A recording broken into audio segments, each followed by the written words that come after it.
Hello, this is Anna again, the Pinterest Pro, traveling down the Pinterest Superhighway.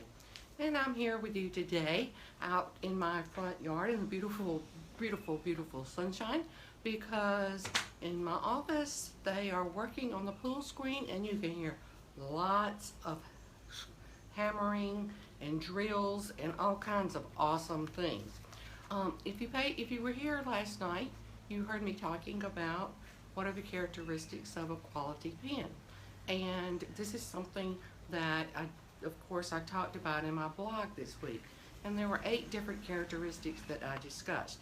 I discussed 2 of them last night. I talked about the aspect ratio being the vertical pens, and I talked about the color, the reddish orange color that tends to be repinned more often than the bluish colors. Then today what I want to talk about, the first thing is faces. And images without faces are repinned more often than I need to learn to say saved instead of repinned because Pinterest has changed that.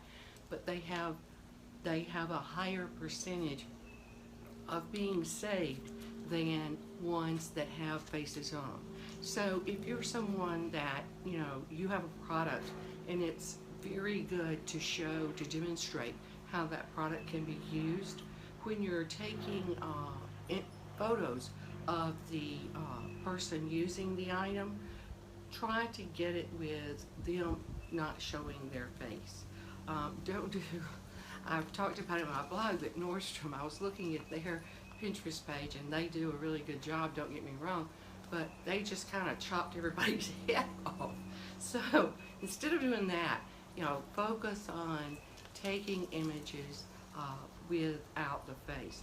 And a couple of them that I saw as I was doing research for this was where people would have them with the person, let's say if they were modeling this shirt, okay, then what they would do is the person might be like this, okay, and then that way their face is not showing.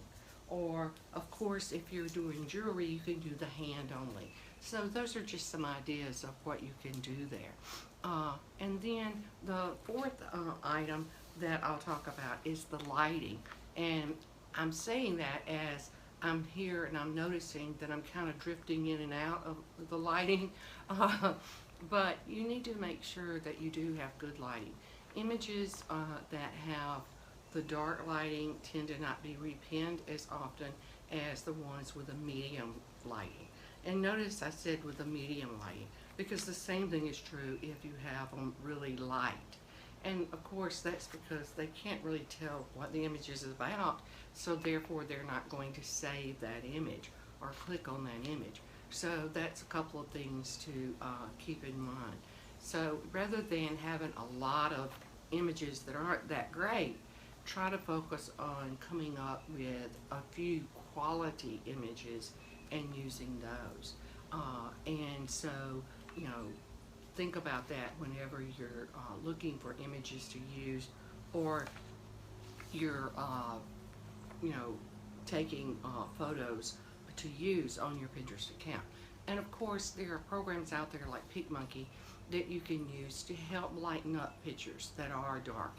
And I do this a lot of times with images that I'm going to use. I'll put it into PicMonkey.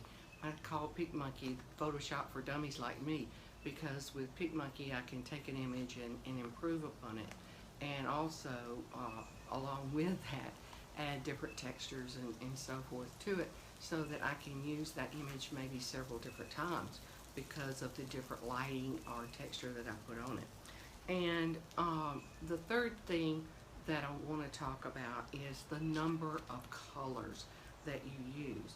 And one of the things that research shows is that pens that have the dominant colors in it have a greater save rate than ones with the single dominant color.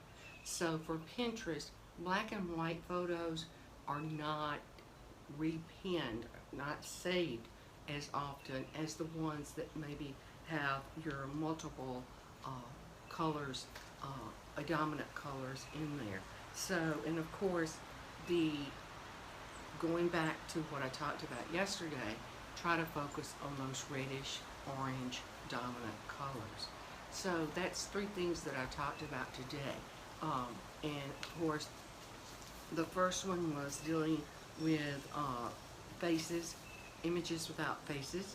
The second one was medium lighting, and you can use some type of program such as PicMonkey to try to lighten up some of the images that maybe you could use because they were too dark.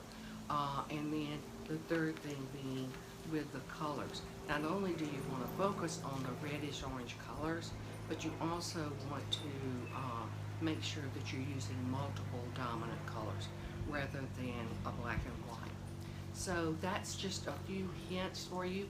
And again, make sure that that's what you're doing, or if you have someone managing your account, then, you know, talk to them about it and see what colors they're using. You know, do you have images with faces on it, and kind of take a look at it and see how you can make the adjustments there, because it may be something that you're not aware of, or the person that's managing your account is not aware of. And that's why I'm doing these Facebook Lives, is to try to help people to improve their usage of Pinterest, because I believe in Pinterest, and I think it's a very good tool for businesses to use to drive leads to their website.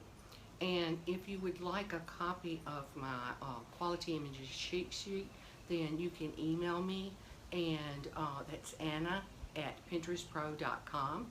Again, Anna@pinterestpro.com, and I will send you the cheat sheet with talking about each one of these characteristics, traits of quality images, along with examples, you know, of one that's good and one's bad. So you can, you know, it's good to be able to make a comparison to really get the right idea about how to come up with these quality images for your Pinterest account. So I hope I've been helpful with you today. I want to re-emphasize that if there is a topic that you would like for me to cover, then I would love for you to suggest that here on my Facebook page, or you can email me. And don't forget about my offer of sending you the cheat sheet for the quality images, and that's my email, Anna@pinterestpro.com. So I'm signing off now, and I'm traveling on down the Pinterest Superhighway to New Orleans. Have a great day.